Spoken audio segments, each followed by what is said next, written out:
রাজধানী মোহাম্মদপুরে মা মেয়েকে নৃশংসভাবে কুপিয়ে হত্যার ঘটনায় গৃহকর্মী আয়েশাকে ঝালকাঠির নলছিটি থেকে গ্রেপ্তার করেছে পুলিশ। মোবাইল টোবাইল এগুলো নিয়ে আসলে হয়তো করে টাকা পাইবো, আমরা দিব, ঠিক আছে, কিন্তু ওই যে নিয়ে আসার সময় মানে সব কিছু কমপ্লিট নিয়ে আসবো, এই সময় মনে হয় ম্যাডাম পিছন থেকে আটকাইছে। যাই হোক ওই ধস্তাধস্তি ঠেলে বাইচা উনি যখন ঢুকছেন তখন কিন্তু ওনার কোনো ব্যাগ ট্যাগ ছিল না কাঁধে, কিন্তু যখন বের হচ্ছে তার পিঠে কিন্তু একটা ব্যাগ ছিল। আমরা ধারণা করতেছি হয়তো ওনার বোরকা টোরকা ওই ব্যাগের মধ্যে নিয়ে চলে গেছে। কাজের মেয়ে সেজে মা, এমনকি মেয়েকে একসাথে মারার কারণে এইমাত্র মোহাম্মদপুরের সেই আয়েশাকে ফাঁসির ঘোষণা দিল আদালত। ইতিমধ্যে সিআইডি তদন্ত করে সেই মেয়েটি এমনকি তার মাকে একসাথে ধরেছে। জানা গিয়েছে ইতিমধ্যে তাদের ফাঁসির ঘোষণাও দিয়েছে। তো প্রিয় দর্শক, কিভাবে ধরলো এই আয়েশা নামের মেয়েটিকে, তাছাড়াও কেনই বা মা এমনকি মেয়েকে একসাথে মারলো, তো চলুন আগে বাড়তি কথা না বলে এর আসল সত্যটা জেনে আসি, তারপর বিস্তারিত কথা বলছি ভিডিও শেষে।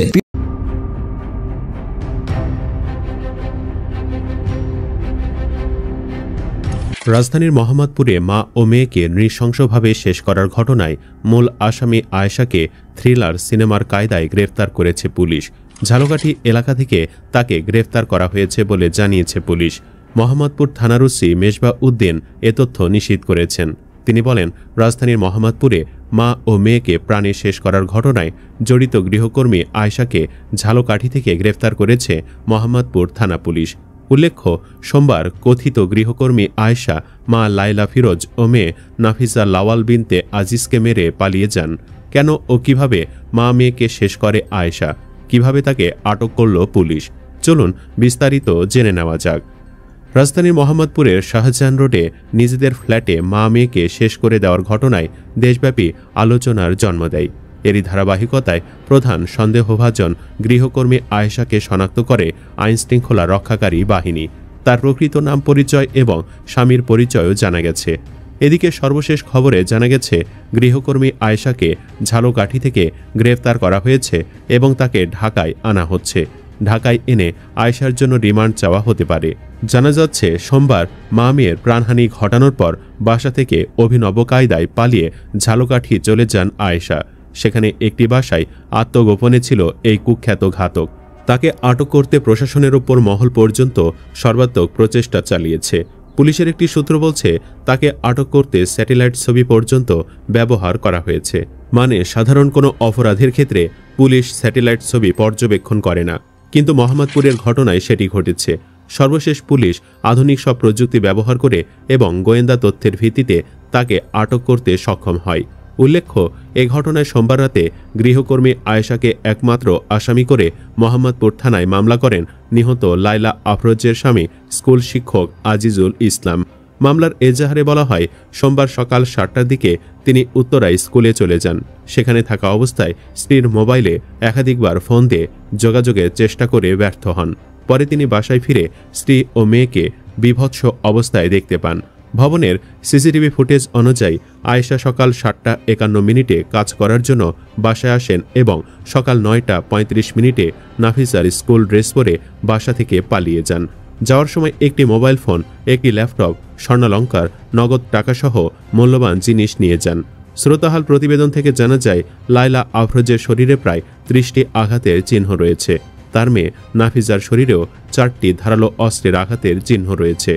শহীদ সোহরাওয়ার্দী মেডিকেল কলেজে মর্গে লাইলা ও তার মেয়ের মরদেহের ময়না তদন্ত শেষে মঙ্গলবার অর্থাৎ 9 ডিসেম্বর সকালে তাদের গ্রামের বাড়ি নাটোর পৌরসভার দক্ষিণ বড়গাছায় নেওয়া হয়। জোহরের নামাজের পর জানাজা শেষে পারিবারিক কবরস্থানে তাদের দাফন করা হয়। পরিবারের সদস্যরা জানান, হত্যাকাণ্ডের সময় পাশের 2 ফ্ল্যাটের বাসিন্দারা বাহিরে ছিলেন, তাই কেউ কোনো শব্দ শুনতে পাননি। ভবনের ম্যানেজার মোহাম্মদ আয়ুব বলেন, প্রায় 20 বছর বয়সী ওই তরুণী 4 দিন আগে কাজ চাইতে আসেন। পরিবার গৃহকর্মী খুঁজছিল বলে তাকে সেখানে পাঠানো হয়। তিনি জানান, আজ স্কুল ড্রেস পরার কারণে তিনি প্রথমে ওই নারীকে চিনতে পারেননি। তাকে থামালে সে বলে 2 দিন আগে অতিথি হিসেবে এসেছিল এবং এখন বের হচ্ছে। এরপর দ্রুত রিকশায় চলে যায়। তদন্ত সংশ্লিষ্ট পুলিশ কর্মকর্তারা বলছেন, সোমবার এই ঘটনা ঘটার মাত্র 4 দিন আগে বাসাটিতে গৃহকর্মীর কাজ শুরু করেন এই নারী। 4 দিনে তিনি বোরকা পরে নয়তো মুখমণ্ডল ঢেকে বাসাটিতে আসা যাওয়া করেছিলেন। মানে এই মহিলা আগে থেকে সবকিছু টার্গেট করেই করেছিল। ভবনের সিসিটিভি ক্যামেরার ফুটেজে দেখা যায় ঘটনার দিন ওই গৃহকর্মী বোরকা পরে বাসায় আসেন। এদিকে খুব অল্প সময়ের মধ্যে আয়েশাকে আটকের বিষয়ে প্রশংসা পাচ্ছে পুলিশ। কেউ কেউ বলছেন, আমাদের পুলিশের ওপর আস্থা ছিল যে তারা সিরিয়াস হলে অবশ্যই অপরাধীকে ধরতে পারবে, এবং তাই হলো। আসলে পুলিশ চাইলে অনেক কিছুই সফলভাবে উদ্ঘাটন করতে পারে। এবার তা আবারও নতুন করে প্রমাণ হলো। কিন্তু বাস্তবতা হচ্ছে পুলিশ মোটা অঙ্কের অর্থ ছাড়া কাজ করতে চায় না। উল্লেখ্য, আয়েশার সাথে তার স্বামী রাব্বিকেও আটক করে পুলিশ। ধারণা করা হচ্ছে রাব্বিও এই ঘটনার মাস্টার মাইন্ড হিসেবে ফেঁসে যেতে পারে। আয়েশাকে আটকের সময় চুরি করে নিয়ে যাওয়া একটি ল্যাপটপ উদ্ধার করেছে পুলিশ। প্রাথমিকভাবে পুলিশ জানিয়েছে অর্থ সম্পদের জন্য দুজনকে মেরে দিয়েছে তারা। তবে আসামিকে রিমান্ডে নিয়ে জিজ্ঞাসাবাদের পর জানা যাবে মূল কারণ। দর্শক, কারণ যাই হোক, কেউ কেউ এই ঘাতককে 7 দিনের মধ্যে ফাঁসিতে ঝুলিয়ে দিতে বলেছেন। আপনিও কি চান ঘাতক আয়েশার যেন দ্রুত বিচার হোক? এই গৃহকর্মী নরপিশাচ আয়েশাকে কিভাবে ধরল জানেন? মাত্র একটা ছোট ক্লু, আর সেই সূত্র ধরে 48 ঘন্টার মধ্যেই পুলিশ টেনে তুলল ভয়ঙ্কর সত্যের মুখোশ। ঢাকা মোহাম্মদপুরের রক্তাক্ত সেই বাসা, মা লায়লা আফরোজ ও নবম শ্রেণীর মেয়ে নাফিজার ক্ষত বিক্ষত দেহ, তারপর ঠিক কয়েক ঘন্টা পর অদৃশ্য হয়ে যাওয়া গৃহকর্মী আয়েশা। সবই তখন ধোঁয়াশা, কিন্তু পুলিশ থেমে থাকেনি। পর ঘাতক পালিয়েছে, চেহারা ঢাকা, বোরকার আড়াল, মোবাইল অফ, কোথাও কোনো ট্রেস নেই। তবু ছোট্ট একটা ক্লু, যা কেউ গুরুত্বই দিচ্ছিল না, সেটাই এই ভয়ঙ্কর নরপিচাসীর শেষ আশ্রয়স্থল পর্যন্ত নিয়ে গেল পুলিশকে। 6 মাস আগে মোহাম্মদপুরের বছিলায় আরেকটি বাসায় চুরি করেছিল আয়েশা। তখন তার বিরুদ্ধে একটা সাধারণ অভিযোগ করা হয়েছিল। সেই পুরনো অভিযোগের ফাইলে পুলিশ খুঁজে পেল তার আগের ঠিকানা, শ্বশুরবাড়ির এলাকার নাম, আরেকটি পুরনো লোকেশনের ইঙ্গিত। এরপর শুরু হয় শ্বাসরুদ্ধকর অনুসন্ধান। মোবাইল ট্রেস নয়, চেহারা শনাক্ত নয়, শুধু প্যাটার্ন অনুসরণ।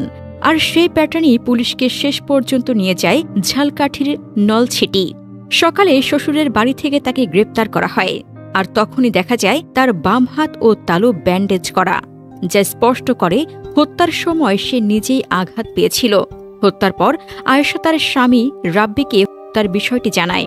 দুজনে বুঝতে পারে ঢাকায় থাকার চেষ্টা করলে ধরা পড়বে। তারা দ্রুত ঢাকা ছেড়ে বরিশালের নলছিটি এলাকায় স্বামীর দাদা শ্বশুরের বাড়িতে পালিয়ে যায়। পুলিশের তথ্য প্রযুক্তি ও তৎপর অনুসন্ধানের ফলে ধীরে ধীরে তাদের অবস্থান শনাক্ত করা হয়। বুধবার দুপুরে ডিএমপির তেজগাঁও বিভাগের এডিসি মোহাম্মদ জুয়েল রানা জানান, নলছিটির দাদা শ্বশুরের বাড়ি থেকে আয়েশাকে গ্রেপ্তার করা হয়েছে। গ্রেপ্তারের সময় লক্ষ্য করা যায় আয়েশার বাম হাতের কবজি সহ তালু পর্যন্ত ব্যান্ডেজ রয়েছে। পুলিশের ধারণা, হত্যাকাণ্ডের সময় আঘাত পেয়ে কোথাও চিকিৎসা নিয়ে নিজেই ব্যান্ডেজ করেছে। আয়েশাকে এখন ঢাকায় আনা হচ্ছে। জিজ্ঞাসাবাদের মাধ্যমে বের হবে কেন এই নৃশংস হত্যা ঘটালো, কে বা কারা অন্যভাবে যুক্ত ছিল কিনা। সেই সাথে আনা হচ্ছে আয়েশার স্বামীকেও। এই গ্রেপ্তারই প্রমাণ করে নিরাপরাধ মানুষের রক্ত দিয়ে কোনো অপরাধ অজানা থেকে যায় না। ঘাতক যতই পরিকল্পিত হোক, আইনের চোখ থেকে কেউ পালাতে পারে না। মোহাম্মদপুরের এই নৃশংস মা-মেয়ে কাণ্ড শুধু একটি ঘটনা নয়, এটি আমাদের চোখে আঙুল দিয়ে দেখিয়ে দিল সমাজে কতটা সংবেদনশীল, ভয়ঙ্কর এবং পরিকল্পিত অপরাধ ঘটে। গৃহকর্মী আয়েশা মাত্র কয়েকদিনের মধ্যে ঘাতক হয়ে ওঠে, কিন্তু শেষ পর্যন্ত তার ধৃষ্টতা ও পালানোর চেষ্টা পুলিশের জালে আটকা পড়ে। এটি প্রমাণ করে অপরাধ যতই পরিকল্পিত হোক, আইন এবং ন্যায়ের জাল সবসময় শেষ পর্যন্ত সত্যকে ধরে রাখে। এই ঘটনা আমাদের সতর্ক করে দেয়, নিরাপরাধ মানুষের জীবন ও নিরাপত্তা কখনোই অবহেলার বিষয় হতে পারে না। প্রতিটি মানুষকে নিজের চারপাশের মানুষ ও অপরিচিতদের প্রতি সচেতন হতে হবে। আয়েশার গ্রেপ্তার শুধু শাস্তির দিক নয়, এটি একটি সামাজিক বার্তা। বার্তা হল, যে কোনো অপরাধের জন্য পালানোর কোনো নিরাপদ পথ নেই। শেষ পর্যন্ত আয়েশা ধরা পড়েছে। দর্শক, এইমাত্র খবর হচ্ছে আয়েশা গ্রেপ্তার হয়েছে পুলিশের হাতে। গত 2 দিন থেকে হন্যে হয়ে তাকে খুঁজছিল। মোহাম্মদপুরে সেই আলোচিত হত্যাকাণ্ড, যেখানে মা মেয়েকে নির্মমভাবে কুপিয়ে হত্যা করা হয়। মায়ের শরীরে 30টি আর কন্যা তার শরীরে 6টি আঘাত, মোট 36টি আঘাত করা হয়েছে। গৃহিণী লায়লা আফরোজ 48 আর মেয়ে হচ্ছে নাফিসা লাওয়াল বিনতে আজিজ 15। খুব নির্মম মেয়েটা পড়তো ক্লাস 9-এ।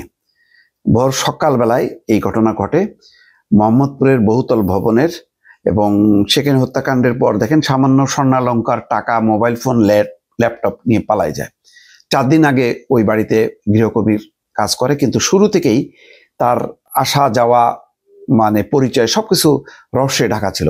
যেমন যখন ঢুকতো বেরোতো মুখটা ঢেকে রাখতো, যে যাতে কখনো তার ছবিটা পরিষ্কারভাবে দেখা না যায়।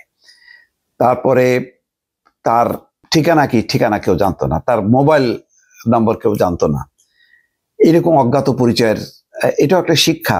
আজকে দেখলাম পুলিশ কমিশনার বলেছেন যে গৃহকর্মী রাখার ব্যাপারে সাবধান, পুরো পরিচয় জেনে বুঝে তারপরে রাখবেন এবং ইনভেস্টিগেট করবেন, বোঝার চেষ্টা করবেন যে তার ব্যাকগ্রাউন্ড কি। চট করে মানে কাজের, এখন বাসা বাড়িতে কাজের অভাব, লোক পাওয়া যায় না, চট করে একজনকে রাখলে কি হয়, সেটা তার পরিণতি, নির্মম পরিণতি হলো। এই পরিবারটা এক শিক্ষকের পরিবার, দুজনই শেষ। তার স্বামী আজিজুল ইসলাম একজন শিক্ষক। আজিজুল ইসলাম উত্তরার একটা স্কুলে শিক্ষকতা করতেন। এবং দেখেন পুলিশের কমিশনার বলছেন যে হত্যার ঘটনায় নৃশংসতা দেখে ধারণা করা হচ্ছে ঘাতক একজন প্রশিক্ষিত কিলার। প্রশিক্ষিত না হলে এইভাবে হত্যা করতে পারে না। এছাড়াও হত্যার ঘটনার পর ঘাতক বাথরুমে প্রবেশ করে ফ্রেশ হয়ে, মানে ঢুকছে বোরকা পরে, ফ্রেশ হয়ে মেয়ের স্কুল ড্রেস পরে বাসা থেকে বের হয়। আশা করা যায় আমরা দ্রুত ধরতে পারবো। মাফ করবেন, 30টা জখমের চিহ্ন লাইলা অর্থাৎ গৃহকর্ত্রীর শরীরে 30টা, আর হচ্ছে ওই লাইলা যেই মেয়েটা স্কুলের নাফিসার শরীরে হচ্ছে 6টা। তার পুরো বর্ণনা পাওয়া গেছে এবং জেনেভা ক্যাম্পে সে থাকে। কিন্তু পুলিশ তাকে প্রচুর কষ্ট করে বিভিন্ন ফুটেজ, শত শত ফুটেজ সেই এলাকায় সে পরীক্ষা করে হদিশই পাচ্ছিল না যে বের হয়ে কোন দিক দিয়ে রিক্সা নিয়ে চলে গেছে। তারপরে গত 2 দিন সে বারবার শুধু জায়গা পরিবর্তন করতে করতে তারপরে তাকে শেষ পর্যন্ত পাওয়া গেছে। এরপরে এখন আমার শুরু থেকে একটা কেন জানি মনে হয়, আমি জানি না, আমার মনে না হওয়াটা ভুলই হোক, সেটা হচ্ছে একজনের পক্ষে কি সম্ভব 2 জনকে, নাকি এমন অবস্থা ছিল যে ঘুমায় ছিল তারা, সে আস্তে করে যেহেতু চাবি হারায় গেছে সে চাবি খুলে ঢুকে এমনভাবে কোপ দিছে যে তারা আর প্রতিরোধ করার মতন অবস্থা পায়নি। তেমন হয়েছে কিনা আমার কাছে সন্দেহ। নতুবা যদি তারা মানে জেগে থাকতো তাহলে এই আয়েশার পক্ষে এইভাবে 2 জনকে হত্যা করা অত সহজ ছিল না। এখন তার সাথে কেউ আছে কিনা নাকি একা, জিজ্ঞাসাবাদের পরে পুরোটা জানানো যাবে। তবু চুরির উদ্দেশ্যে এইরকম হত্যাকাণ্ড, এটা মানে সমস্ত বর্বরতাকে ছাপায় যায়। মানে কেউ চুরি করে পালায় যায়, নিয়ে চলে যায়, কিন্তু চুরির জন্য এরকম ভাবে হত্যা করে চুরি করতে হবে, এইটা কেন জানি মানে মেলানো যায় না। এটা যাকে এর মধ্যে অন্য কোনো রহস্য আছে কিনা নিশ্চয়ই পুলিশ এখন যেহেতু ধরা পড়েছে। এখন প্রিয় দর্শক, ইতিমধ্যে পুরো ভিডিওতে দেখতেই পেলেন আসল ঘটনাটা আসলে কি। কাজের মেয়ে সেজে শেষ পর্যন্ত মা এমনকি মেয়েকে একসাথে মেরে সেই বাসায় আবার গোসল করে বেরিয়ে আসে, তাও আবার সেই মেয়েরই স্কুল ড্রেস পরে সেই বাড়ি থেকে পালিয়ে যায়। মানে বিষয়টা ভাবতে পারছেন কতটা মর্মান্তিক। ইতিমধ্যে পুলিশ এমনকি সিআইডি হাতে নাতে তাদেরকে খুঁজে খুঁজে তদন্ত করে বের করলো। এমনকি ইতিমধ্যে পুলিশ কাস্টাডিতে রয়েছে, জানা গিয়েছে রিমান্ডে নেওয়া হচ্ছে এর আসল সত্যটা জানার জন্য। তো প্রিয় দর্শক, পুরো ঘটনা নিয়ে আপনাদের মতামত কি কমেন্ট বক্সে জানাবেন, আর হ্যাঁ পারলে ভিডিওটি শেয়ার করে দেবেন, কেননা আজকাল মানুষকে বিশ্বাস করা বড় দায়। আল্লাহ হাফেজ।